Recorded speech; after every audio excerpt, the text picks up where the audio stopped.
আসসালামু আলাইকুম। আজকে রান্না করব আমি বেলে মাছ, ঢেঁড়স আর আলু আর টমেটো দিয়ে। সো তার জন্য আমি পেঁয়াজ কুচি, ধনিয়া গুঁড়া, মরিচের গুঁড়া, জিরা বাটা, হলুদ, টমেটো কুচি আর মরিচগুলো থেতলিয়ে নিয়েছি।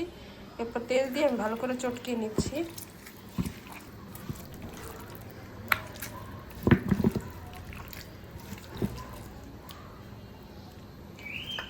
বেলে মাছগুলো দিয়ে দিব।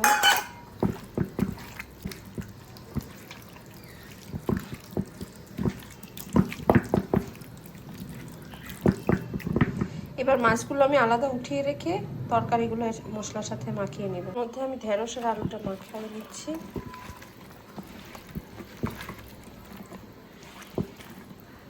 এবার অল্প করে পানি দিব, গায়ে মাখা ঝোল করব।